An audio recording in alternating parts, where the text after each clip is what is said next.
Jésus-Christ qui est venu, qui a donné sa vie, qui a donné son sang pour sauver l'homme et la femme que je suis.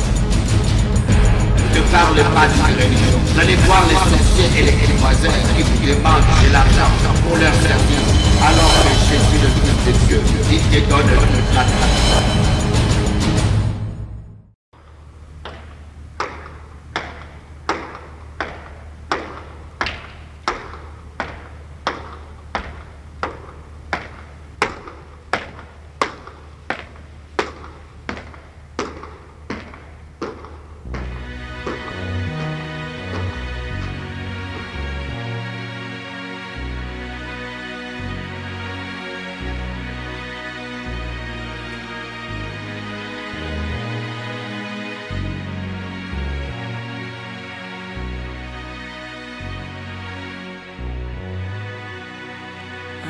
Annonce-moi l'allégresse et la joie et les eaux que tu as brisées se réjouiront. Détourne ton regard de mes péchés. Efface toutes mes iniquités.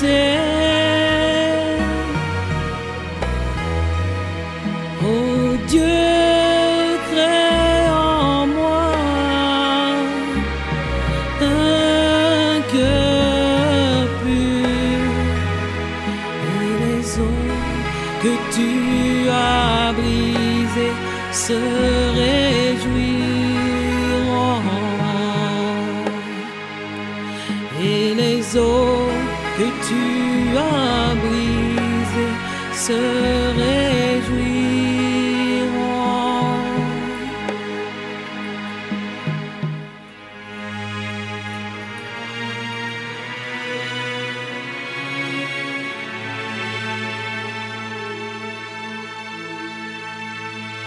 Je t'aime, ô Éternel, ma force et ma forteresse. Je t'aime, ô Éternel, mon libérateur, mon Dieu, mon rocher, tu es mon bouclier. Loué soit l'Éternel, je suis délivré. Loué soit l'Éternel de tous mes ennemis. Oh, je t'aime, ô Éternel, je t'aime, ô Éternel. Car Dieu est un Dieu puissant, il règne de son saint lieu avec sagesse, amour. Oui, Dieu est un Dieu puissant, car Dieu est un Dieu puissant, il règne de son saint lieu avec sagesse, amour. Oui, Dieu est un Dieu puissant, car Dieu est un Dieu puissant, il règne de son saint lieu avec sagesse, amour. Oui, Dieu est un Dieu puissant.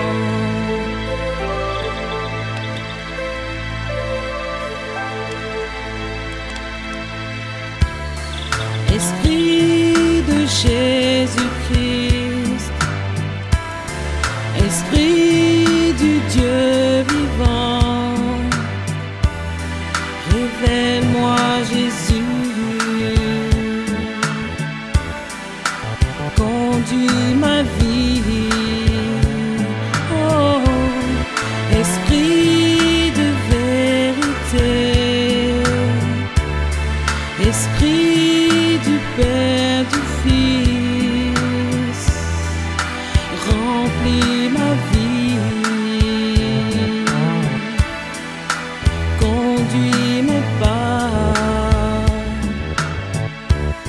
Saint-Esprit, sans toi, ma vie n'a pas de sens. Je puis tout par toi qui me fortifie. S'il te plaît, jamais ne me laisse seul, jamais ne me quitte. Apprends-moi à aimer Jésus, apprends-moi à prier. Tu sais, j'ai tellement besoin de toi. Ta présence suffit à mon bonheur. Bonjour Saint-Esprit, sois le bienvenu. Je t'aime. Esprit de Jésus-Christ,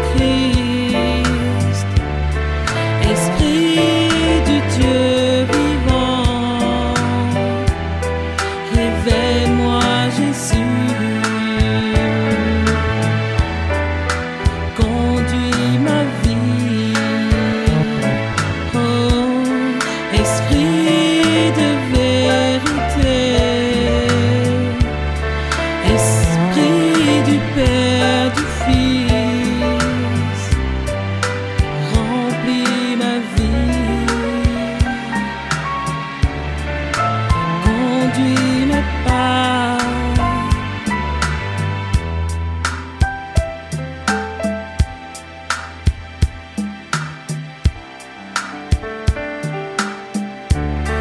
Esprit de Jésus-Christ, Esprit du Dieu vivant, révèle-moi Jésus. Oh, conduis ma vie. Oh, Esprit de vérité, Esprit du Père, du Fils, remplis ma vie, conduis mes pas.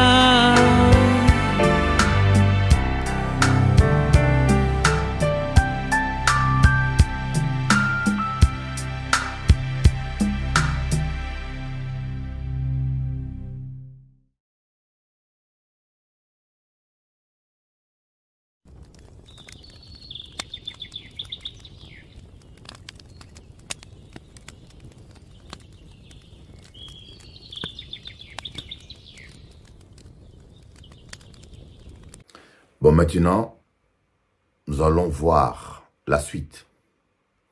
Actes des Apôtres, chapitre 16, verset 9.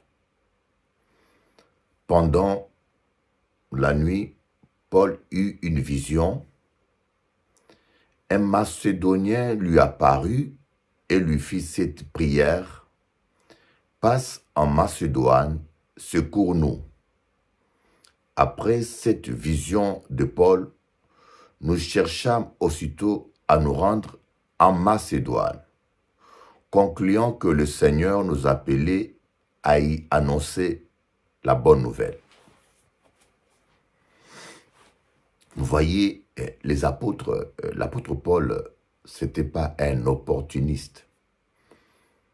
Il n'est pas allé en Macédoine parce qu'il y a beaucoup d'argent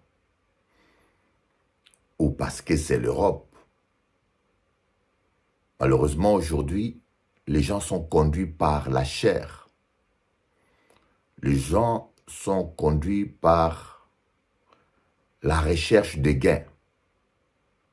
On constate que les prédicateurs, les pasteurs, les évangélistes des pays pauvres émigrent vers l'Europe. Il y a des besoins en Inde, il y a des besoins au Brésil, il y a des besoins dans d'autres pays d'Afrique, il y a des besoins en Haïti. Étrangement, nos missionnaires modernes, souvent africains ou de pays pauvres, ont tendance tous à chercher à émigrer dans des pays riches. Et bien sûr, tous nous disent la même rhétorique. Dieu m'a envoyé, Dieu m'a envoyé, Dieu m'a envoyé. Et l'apôtre Paul dit ce sont des faux apôtres, esclaves de leur ventre. Parfois, c'est l'appât de gain, la recherche des gains qui pousse certaines personnes à émigrer. Vous voyez, mais nous voyons ici l'exemple de l'apôtre Paul. Il a eu un songe. On voit que l'apôtre Paul était vraiment conduit par le Saint-Esprit. J'aimerais vous donner l'exemple de Abraham et Lot. Abraham savait que sa prospérité ne dépendait pas de la terre, mais sa prospérité dépendait de la présence de Dieu. Lorsqu'il devait se séparer de Lot, il a dit à Lot, il a laissé à Lot le choix. Il était seulement sûr, il était tellement sûr de Dieu qu'ils ne se sont pas disputés. Il a dit à Lot, choisis où tu veux aller. Moi, j'irai l'autre côté. Tu pars à gauche, moi je vais à droite. Tu pars à droite, moi je vais à gauche. Je te laisse le choix. Et Lot a choisi la terre qui était verte, les belles plaines de Sodome et Gomorrhe. Abraham est parti du côté désertique. La terre désertique. La terre qui n'était pas vraiment fertile. Mais il est parti avec la présence de Dieu. Dieu l'a accompagné et il a prospéré. Voyez, votre prospérité ne dépend pas de l'Europe ou du pays dans lequel vous êtes. Je connais beaucoup de pasteurs qui sont restés en Afrique et qui prospèrent plus que ceux qui sont en Europe. Toi, tu vas manger la tour Eiffel, toi. Tu vas manger la tour Eiffel ou le métro, tu vas le manger. Donc, soyons comme l'apôtre Paul. Laissons-nous guider par l'Esprit. Laissons-nous guider par l'Esprit et non par l'appât de gain ou non par les opportunistes. Certaines personnes, tu le reçois, il vient chez toi, il t'envie, il dit, mais sa boulangerie marche bien, son restaurant marche bien, je vais aussi faire un restaurant. Mais si Dieu t'a pas appelé à créer un restaurant, ça ne marchera pas. Chacun a son destin, chacun a son étoile, comme on dit dans le jargon. Il ne faut pas essayer de copier les gens. Il ne faut pas essayer de vouloir faire comme l'autre. Tu es authentique. Laisse Dieu te guider. Laisse Dieu te conduire. Ne cherche pas à faire comme l'autre. C'est ce qui ne va pas beaucoup avec nous, souvent.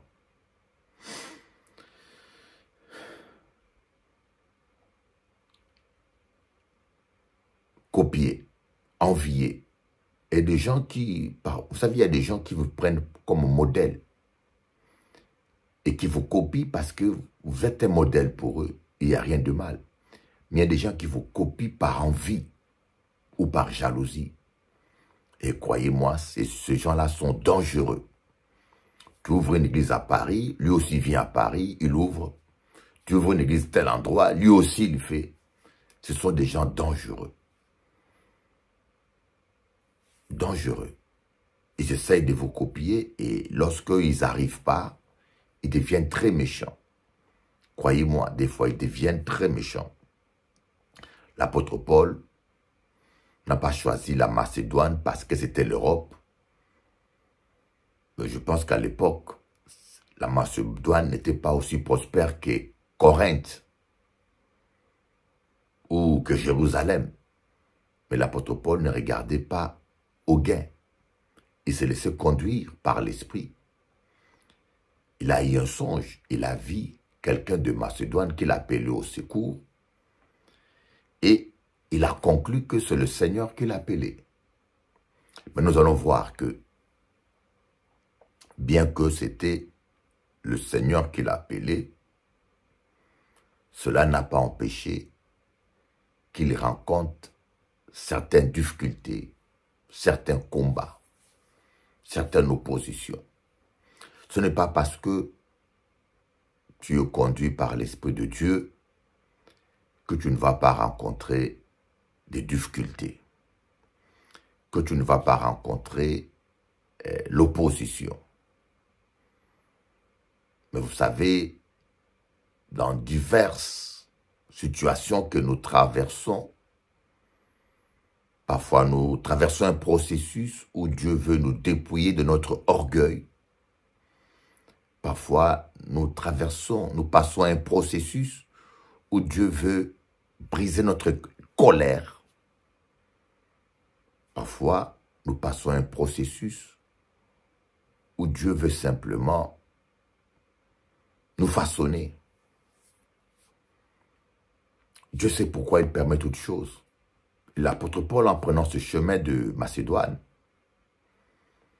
il a continué dans ce chemin, mais il a rencontré des problèmes sérieux.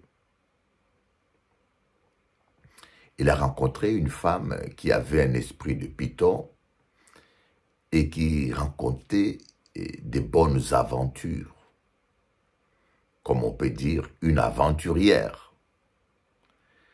Et cette femme commençait à harceler l'apôtre Paul. Il disait à tout le monde, cet homme est un serviteur de Dieu, écoutez-les. Il disait une bonne chose, mais sauf qu'il n'était pas inspiré par le Saint-Esprit. Et l'apôtre Paul savait qui était le diable. Le diable peut vous flatter, vous dire de bonnes choses, mais quand il aura l'occasion, lorsqu'il aura gagné la confiance des gens, il va se retourner contre vous. Voyez, des fois, nous pensons que les démons disent toujours des mauvaises choses ou des mensonges. Non. L'esprit de divination peut dire la vérité. Cette femme qui avait l'esprit de divination disait la vérité. Mais j'aimerais vous dire, le diable ne connaît que ton passé. Quelqu'un qui a l'esprit de python peut te dire que ton passé. Mais il ne peut pas prédire ton avenir parce que Dieu seul connaît l'avenir. D'après la Bible, Dieu seul connaît l'avenir. Lorsqu'un voyant ou un sorcier te dit ton avenir, quelque part c'est une malédiction. Il vous prédit une malédiction et quand vous y croyez, vous allez le vivre. Et vous allez dire, mais le voyant avait vu ça. Non, il n'a pas vu ça. Un voyant peut vous dire, je vous ai vu, vous avez fait un accident, vous allez faire un accident grave. Si vous y croyez, il vous sera fait selon votre foi.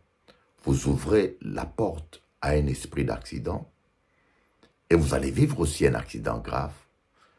Et vous allez vous dire, mais non, mais le voyant avait vu ça, il m'avait dit ça. Oui, il n'avait pas vu ça. Il vous a prédit une malédiction. Et même certaines prophéties, il ne faut pas les accepter. Il y a des gens qui ont l'esprit de python ou qui sont des sorciers, qui se déguisent en chrétiens ou en prophètes de Dieu, qui vous prédisent de malheur, et quand vous y croyez, vous allez y tomber dedans. Il y a des prophéties qui ne viennent pas de Dieu, mais des esprits maléfiques qu'il faut lier et briser. Vous voyez, l'apôtre Paul, il a eu un songe. Parfois, il voyait des anges. Parfois, il voyait le Seigneur. Parfois, il avait des songes. Mais j'ai remarqué que souvent, nous les chrétiens, nous aimons croire à ce qui est toujours spectaculaire. Nous aimons les spectaculaires. Et ce n'est pas une bonne chose. Dieu n'est pas un Dieu du spectacle. Dieu ne cherche pas à faire du spectacle. Dieu cherche à glorifier son nom, à nous convaincre, à nous gagner, à nous attirer à lui. Des fois, quand nous avons, parce que le songe, tout le monde, la plupart des êtres humains ont des songes. Et parfois, et bien sûr, tous les songes ne viennent pas de Dieu. Parfois, lorsque Dieu nous parle en songe, nous ne le prenons pas au sérieux.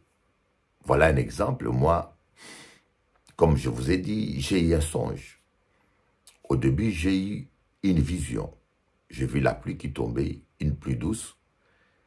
Et je conclus moi-même. C'est moi qui ai conclu. Vous voyez, l'apôtre Paul a conclu. Mais moi, je conclus que il n'y aura pas de dégâts. C'est moi qui ai conclu ça. Je déduis. Pour me corriger, la nuit, quand je me suis endormi le samedi la nuit, j'ai eu un songe où j'allais dans l'église et j'arrivais pas, je ne savais pas où m'égarer. Oui, c'est simple. Ne va pas là-bas. Le message était simple. Je ne savais pas où m'égarer et j'étais emporté. Je me suis dit, mais pourquoi est-ce que on m'invite dans une église, il n'y a pas où s'égarer dans cette église. Cette église est au bord de la route, il n'y a pas où s'égarer. Et vous voyez, mais je n'ai pas pris ça au sérieux. Je n'ai pas tiré de bonnes conclusions parce que j'avais une idée fixe sur ce que je pensais. Et d'ailleurs, j'ai écrit à tout le monde, venez au culte, tout se passera bien. Et après, j'ai eu un deuxième songe la même nuit. J'allais dans une maison et il y avait un chien qui n'en voulait qu'à moi. Vous voyez, l'ennemi, sûrement, il avait un plan. Parce que mon épouse était même en danger. En cours de route, elle s'est retrouvée encerclée par l'eau. C'est moi qui l'ai conseillé de faire marche en arrière et de retourner chez une sœur qui n'habitait pas loin. Je lui ai dit, n'avance pas. N'avance pas dans cette eau. Tu vois, Dieu parle en songe, mais moi, je n'ai pas prêté attention. Et c'est à 6 heures du matin que je vais apprendre qu'il y avait des inondations partout. Et je me suis rappelé du songe que j'ai eu. J'ai dit, wow, pourquoi je n'ai pas tenu compte de l'avertissement du Seigneur? Il est venu me corriger. Et j'étais surtout embarrassé parce que je me suis dit, pourvu qu'aucun chrétien sur le chemin n'ait un accident à cause de moi. Vous voyez. Mais des fois, nous négligeons les songes parce que on a les songes toutes les nuits. Il y en a qui ont les songes parfois, toutes les semaines. Et quand Dieu nous parle des fois en songe, on a tendance à négliger. Alors qu'un songe peut sauver ta vie. Un songe peut sauver ta vie. Un songe peut sauver un pays. C'est comme Joseph qui a sauvé l'Égypte, un pays, de la crise avec la vision des vaches qu'avait eu le pharaon. Joseph a eu une bonne conclusion, une bonne interprétation. Voilà pourquoi il y a certains songes qui viennent de Dieu, mais les interprétations parfois sont fausses parce que nous interprétons mal les choses. Et ce que je vous dis, Dieu sait que je ne rajoute rien. Ce genre de songes m'arrive très souvent. Je vous l'ai dit, très souvent. Mais je vous dis, faites attention. Quand vous avez un songe, si vous n'avez pas le don d'interpréter le songe, il faut appeler un pasteur, quelqu'un qui a ce don. Mais, prudence, ce n'est pas tout le songe qui vient de Dieu. Et quand je vous dis que Dieu parle réellement par des songes, parce que j'en ai vu l'expérience. Oui. Et nous allons voir maintenant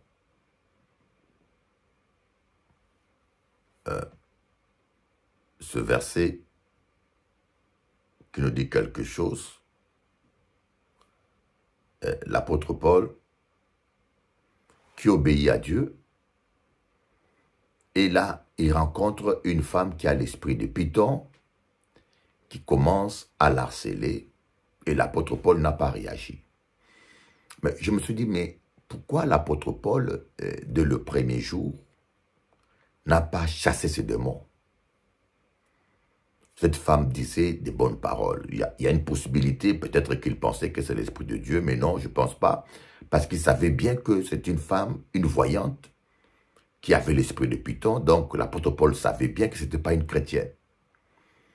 Mais l'apôtre Paul ne l'a pas délivrée. Vous voyez les problèmes que j'aimerais dire à beaucoup de chrétiens qui sont engagés dans la délivrance? Même pour prier pour quelqu'un, délivrer quelqu'un, vous devez être conduit par le Saint-Esprit. Et surtout, ne tombez pas dans l'erreur. Ce n'est pas les gens qui vous obligent de prier pour eux. Vous savez, il y a des gens qui ne sont pas prêts pour la délivrance. Il y a certaines personnes qui ne sont pas prêtes pour la délivrance. Par exemple, quelqu'un qui a l'amertume dans le cœur, qui ne veut pas pardonner, qui ne veut pas, par exemple, régler sa vie par rapport à la parole de Dieu, qui ne veut pas abandonner son péché. Si vous le délivrez, vous pouvez forcer la délivrance. Mais vous ne le rendez pas un bon service, parce que la parole de Dieu dit, lorsque un esprit mauvais sort d'un homme, il va dans le lieu aride, lorsqu'il ne trouve pas de repos, il retourne et il prend 7 autres démons. Et lorsqu'il trouve le cœur de la personne, sa maison balayée et ornée, la condition de cet homme-là deviendra pire. Lorsque vous délivrez quelqu'un qui n'est pas repentant, qui n'accepte pas Jésus, qui ne renonce pas au péché, sa condition peut s'empirer. Parce que lorsque le démon s'en va et que la personne ne remplit pas son cœur avec la parole de Dieu, mais il orne son cœur avec tout ce que le démon aime. La convoitise, l'adultère, la méchanceté, l'amertume. Ce démon-là qui a été chassé va prendre 7 autres démons. Et la parole de Dieu dit la condition de cet homme-là deviendra pire. Je ne sais pas si vous arrivez à comprendre ce que je suis en train de dire. Est-ce qu'on a rendu un bon service à ce frère? Je ne crois pas. Voyez, donc il y a un moment donné où quelqu'un est prêt pour la délivrance. Parce que parfois, nous faisons la délivrance quand la personne n'est pas prête. La délivrance est difficile et pénible et la personne aussi est très fatiguée. Un chrétien qui est engagé dans la délivrance doit avoir le discernement et se laisser conduire par le Saint-Esprit pour savoir quel est le moment favorable pour une délivrance. Nous voyons dans Actes maintenant, chapitre 16, le verset 25 au verset 26. Vers le milieu de la nuit, Paul et Silas priaient et chantaient les louanges de Dieu. Vers le milieu de la nuit, Paul et Silas priaient et chantaient les louanges de Dieu, et les prisonniers les entendaient. Tout à coup, il se fit un grand tremblement de terre, en sorte que les fondements de la prison furent ébranlés. Au même instant, toutes les portes s'ouvrirent et les liens de tous les prisonniers furent rompus. Donc nous avons vu l'apôtre Paul à un moment donné, il était agacé, irrité, il a cette colère. Et là, il a senti que c'était le moment de prendre autorité. Il a parlé avec autorité à ce démon, à cet esprit de Python, il a chassé. Et la dame a été délivrée. Mais à cause de cela, les gens qui avaient des profits, qui utilisaient la dame pour faire des profits, ils ont perdu leur vache à lait.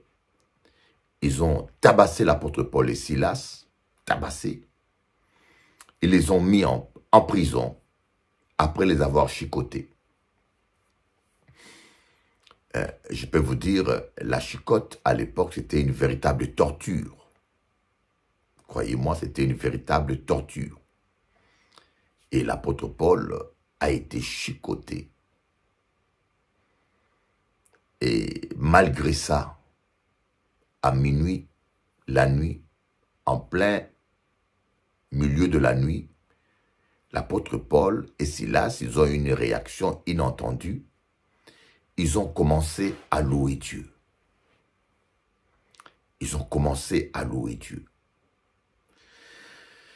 Voyez, ne laissez pas la tristesse vous abattre.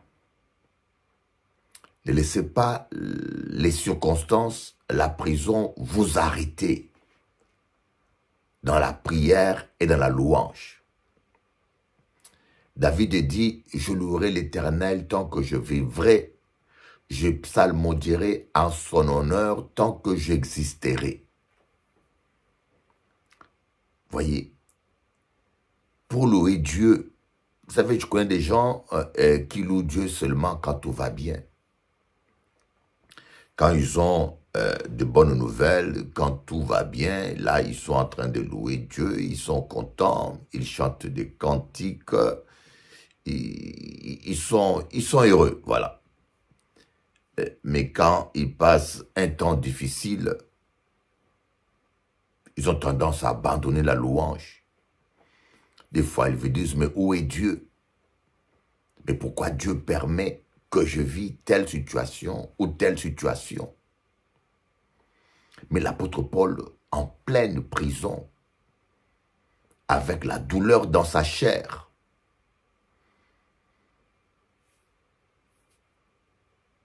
il a commencé à louer Dieu. Parfois, ça nous arrive, on se dit, mais je sers Dieu, mais pourquoi Dieu permet que je me retrouve là? J'ai obéi au Saint-Esprit. Est-ce que le Saint-Esprit n'a-t-il pas vu que j'allais être tabassé comme ça? Mais pourquoi le Saint-Esprit a permis que je reçoive des chicottes? Vous voyez, des fois, nous on raisonne selon la chair. Mais l'apôtre Paul savait que c'était une grâce d'être maltraité pour le Seigneur. L'apôtre Paul savait que c'était une grâce de participer aux souffrances de Christ. L'apôtre Paul, il avait une interprétation biblique des épreuves. Il n'a pas vu une défaite.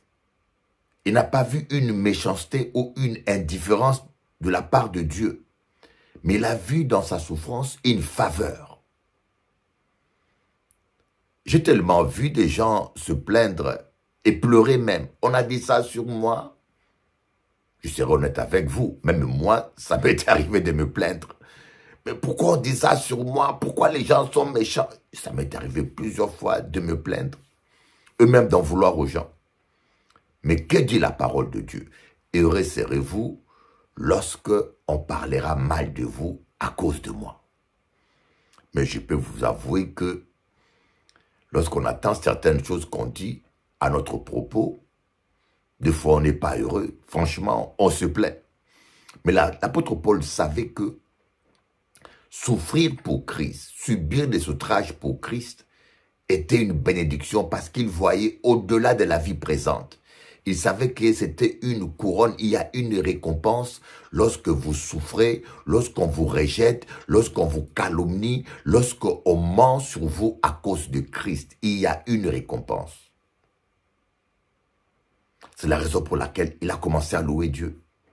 Au lieu de pleurer, au lieu de se lamenter, il a commencé à louer Dieu malgré la douleur, malgré la souffrance. Et cela a plu à Dieu. La Bible dit que Dieu siège au milieu de la louange. Et quand vous louez Dieu, vous attirez la présence de Dieu. Et puisque louer Dieu, la terre où ils étaient a tremblé. Les portes se sont ouvertes par la puissance de Dieu. Les chaînes sont tombées. Et bien sûr, quand je vois l'attitude des chrétiens d'aujourd'hui, beaucoup, s'ils se retrouvaient en prison, ils allaient sûrement dire à on m'a ensorcelé, on veut me tuer, ma famille veut me tuer. Avec tous ces faux prophètes que nous avons aujourd'hui, ils vont vous prophétiser que c'est ta famille qui a fait la sorcellerie pour que tu te retrouves en prison, ou c'est ton père ou ta mère. Et des fois, les faux prophètes accusent même des parents, accusent même des enfants. C'est ton enfant qui t'envoûte. Mais tu es un enfant de Dieu. Comment un sorcier peut t'envoûter? Si ta vie est en ordre, je dis bien, si ta vie est en ordre, comment un sorcier peut bloquer ton chemin? Il y a des chemins qui sont bloqués par Dieu parce qu'ils ne sont pas pour la gloire de Dieu. Il y a certaines prisons dans nos vies que Dieu permet parce qu'il a un plan derrière. Dieu avait un plan derrière. Dieu voulait sauver les geôliers. Dieu voulait montrer sa puissance aux prisonniers. Et Dieu voulait aussi donner à l'apôtre Paul la faveur, la grâce de souffrir pour sa gloire. L'apôtre Paul s'est réjoui, il dit, je me réjouis parce que je complète ce qui manque aux souffrances de Christ pour son Église. Ça, un homme charnel ne peut pas comprendre ça. Et l'apôtre Paul a commencé à louer Dieu. Mais vous savez, malheureusement, aujourd'hui, on voit les diables partout. Dans nos églises, on nous parle tellement de diable qu'on voit le diable partout. Une porte est fermée, c'est le diable qui l'a fermée. Mais il y a des portes que Dieu ferme. Et bien sûr, il y a des chemins que Dieu bloque. Il y a certains mariages qui sont basés sur le mensonge, pas sur la vérité, que Dieu brise. L'homme ne doit pas séparer ce que Dieu a uni. Mais ce n'est pas tous les mariages qui sont bénis dans l'église qui sont bénis par Dieu. Les hommes peuvent vous ordonner pasteur. Les hommes peuvent vous marier alors que ce n'est pas dans le plan de Dieu. Moi, j'ai déjà commis une erreur de marier deux personnes. Le monsieur était impuissant et mentait à la femme. Moi, ça m'a échappé, je les ai bénis. Et quand ils se sont mariés, la femme a demandé le divorce. Je trouvais qu'elle avait raison. Parce que Dieu, une alliance basée sur le mensonge n'est pas bénie par Dieu. Vous comprenez? Pasteur ou prophète, on peut tous se faire avoir et se tromper. C'est comme une sœur qui s'était mariée avec son copain. Son copain s'est fait baptiser pour le mariage. Après le mariage, son copain dit à sa femme, un Indien, il dit à sa femme, je me suis fait baptiser pour le mariage, mais je ne suis pas chrétien, je n'ai pas accepté Jésus. Est-ce que ce mariage-là est valable devant Dieu, basé sur le mensonge? Non. Il y a certains mariages qui ont été unis par des hommes. Et parfois, quand ça termine en cacahuète, vous n'avez pas à culpabiliser la femme ou l'homme. Vous voyez, l'apôtre Paul s'est retrouvé dans la prison. Et surtout, j'aimerais vous dire, ce n'est pas parce que vous êtes en prison ou que vous êtes en difficulté que vous n'êtes pas dans le plan de Dieu. Ce n'est pas parce que votre mariage vient de Dieu que votre mariage n'aura pas de difficultés, que votre mariage n'aura pas des épreuves. Alléluia. Comprenez la parole de Dieu. Comprenez la parole de Dieu. Ouvrez votre cœur à Jésus et faites confiance à Dieu.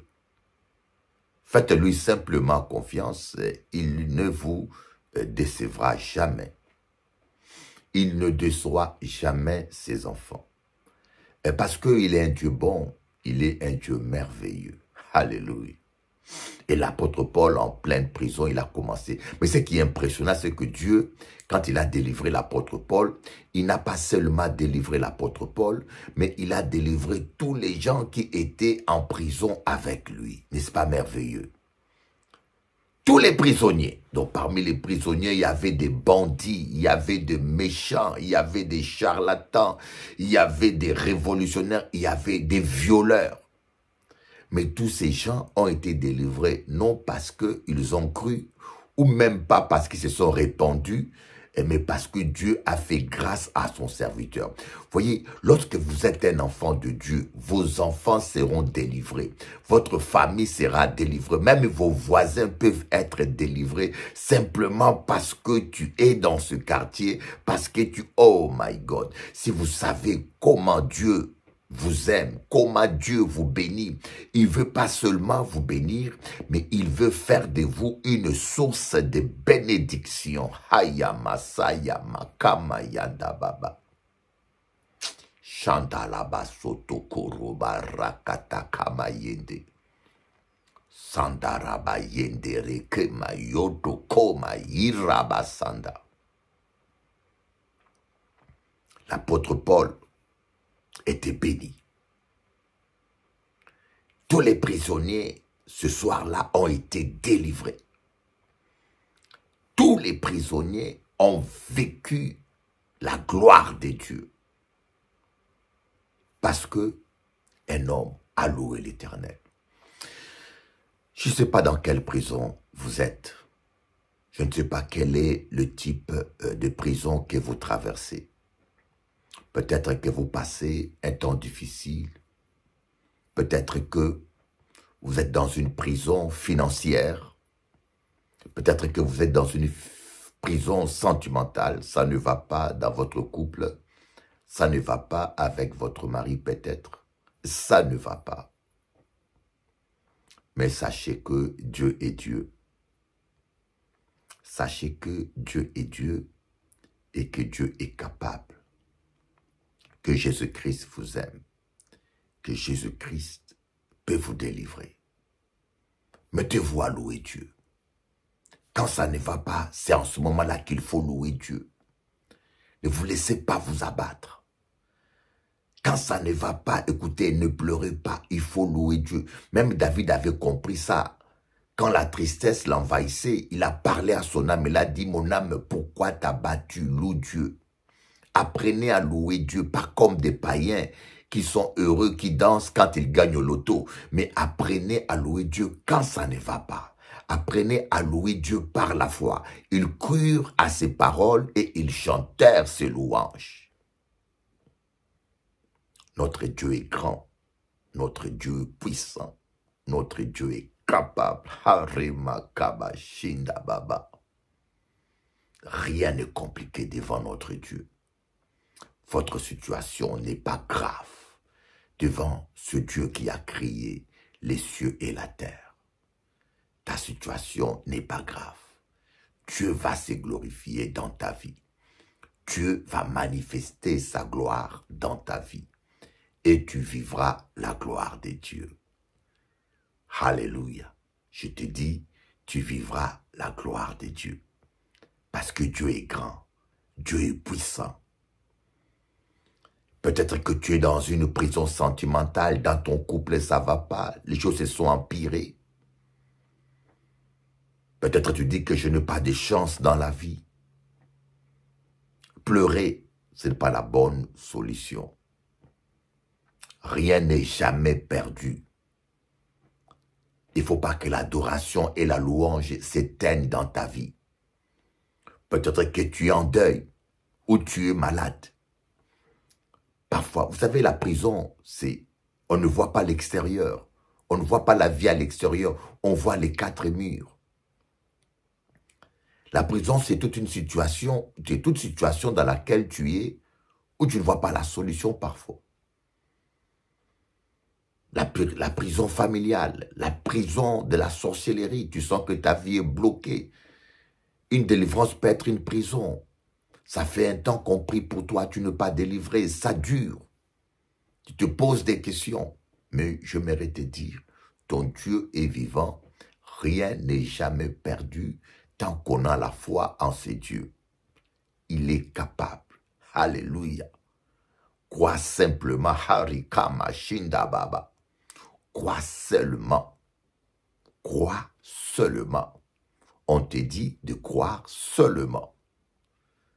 Dieu peut changer les circonstances et les temps. Dieu peut tout changer dans ta vie. Rien n'est jamais perdu tant qu'on a la foi en Dieu. Amen. Avant de passer à autre chose, on va louer Dieu. Job était en prison de malade. Job avait une prison totale. Prison financière, il avait perdu tout ce qu'il avait. Prison sentimentale, sa femme l'a abandonné. Prison émotionnelle, il a perdu tous ses enfants, il était en deuil. Mais Job, prison sanitaire, il était malade, ulcère, violent. Mais Job s'est mis à louer Jéhovah. Il s'est mis à louer Dieu. Il s'est mis à bénir Dieu. Il a dit, je ne l'abandonnerai jamais. Je croirai toujours en lui. Parce qu'il est le Dieu fidèle qui n'abandonne jamais ses enfants. Je vivrai la gloire de Dieu. Job n'a pas régné Dieu. Il s'est mis à louer Dieu et il a vécu la gloire de Dieu. Que Dieu vous bénisse. Loue l'Éternel. Loue-le par la foi parce que tu crois. Loue-le simplement. Arrête de pleurer. Loue-le. Voyez, vous ne devez pas demander la même chose à Dieu tous les jours. Quand vous demandez à Dieu quelque chose une fois, croyez que vous l'avez reçu et vous le verrez s'accomplir. Par exemple, je demande à Dieu quelque chose le lundi. Je crois que Dieu me le donnera. Mais du lundi jusqu'à l'accomplissement de la chose ou à la réception de la chose, je veux commencer à louer Dieu par la foi. C'est ça. Je ne veux pas continuer à répéter la même demande du lundi jusqu'à la réception. Non. Je demande une fois et je crois que Dieu m'a exaucé. Et à partir du moment où je demandais, je ne vais plus redemander une deuxième fois. Maintenant, je vais commencer à louer Dieu pour la chose, par la foi. La foi est une démonstration des choses qu'on ne voit pas, qu'on espère, une assurance. Donc, je vais commencer à louer Dieu jusqu'à la victoire. Tu pries pour ta délivrance, pour la restauration de ton couple, pour ta guérison. Mets-toi à louer Dieu pour ton enfant qui est malade, pour ton enfant. Mets-toi à louer Dieu. Ne demande plus à Dieu de guérir ton enfant tous les jours. Non, tu lui as demandé une fois et maintenant commence à louer Dieu jusqu'à ce que tout d'un coup, il y aura un tremblement de terre, un changement, les chaînes vont tomber, la délivrance sera là et tu vivras la gloire de Dieu. Je t'aime de l'amour de Dieu et à bientôt.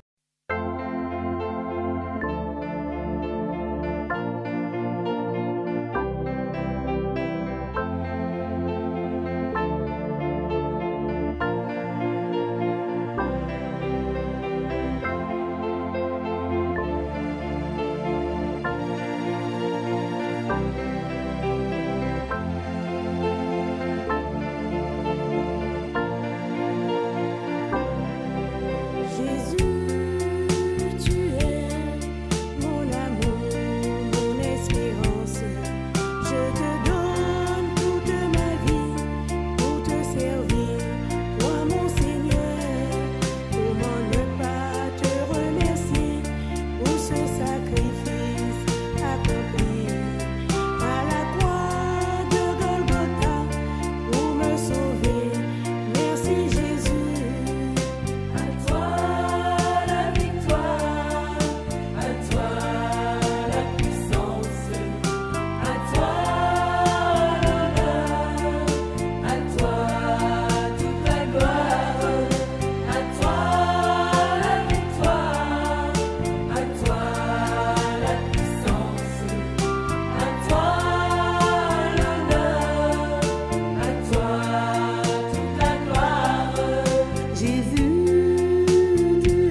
un parfum apportant ton odeur parmi les hommes, un parfum d'amour et de paix.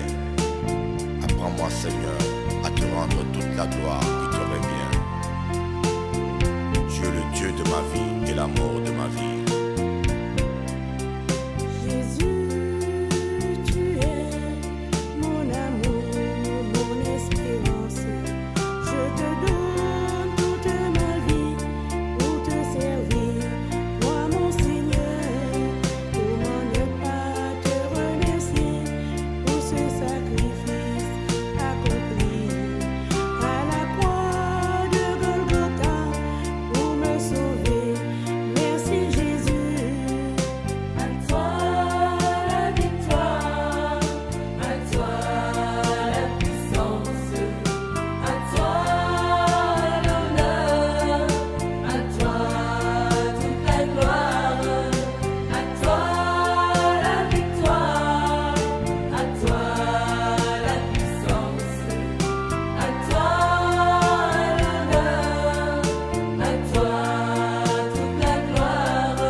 J'ai compris, la vie sans toi n'a pas de sens, oh mon Dieu.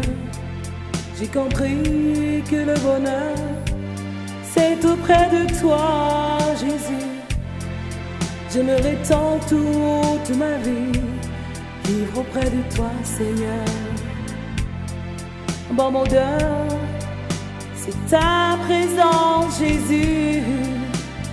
Remplis-moi de toi, conduis ma vie, dirige mes pas, Esprit du Seigneur, révèle-moi Jésus, façonne mon cœur, brise ma chair, Esprit du Seigneur, remplis-moi de toi, conduis ma vie, dirige mes pas, Esprit du Seigneur, révèle-moi Jésus, façonne mon cœur, brise ma chair, Esprit du Seigneur.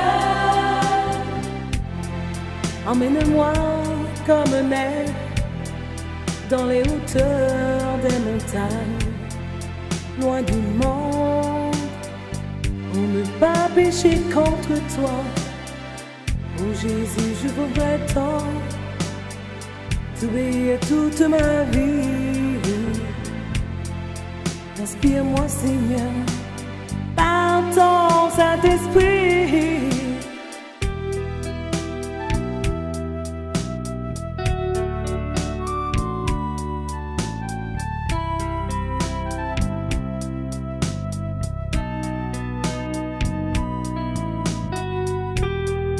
Tu es la source d'eau vive, tu es l'amour éternel, tu es la vie éternelle, tu es mon sauveur.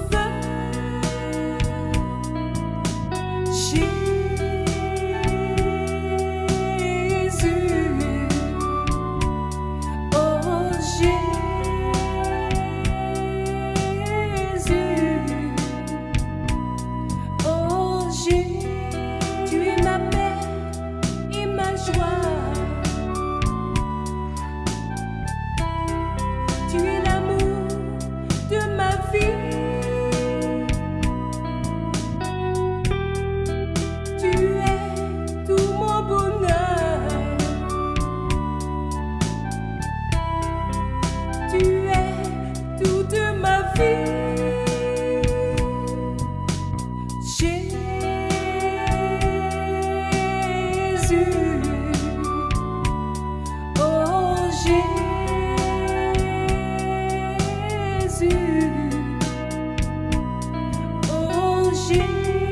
Sur toi, Seigneur, je m'abrite.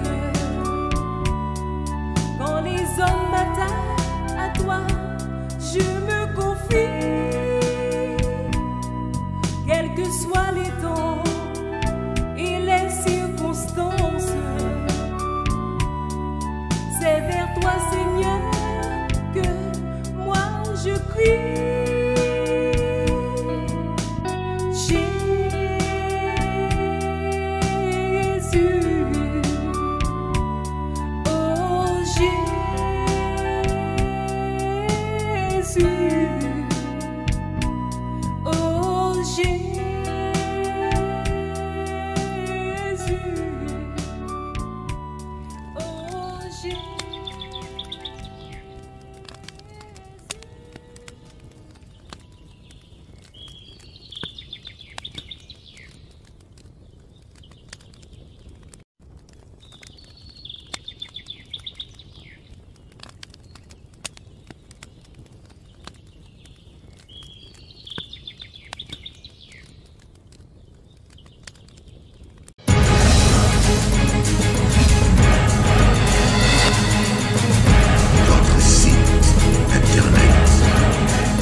et la croix. Merci Seigneur pour les dons merveilleux de Jésus-Christ qui est venu, qui a donné sa vie, qui a donné son sang pour sauver l'homme et la femme que je suis.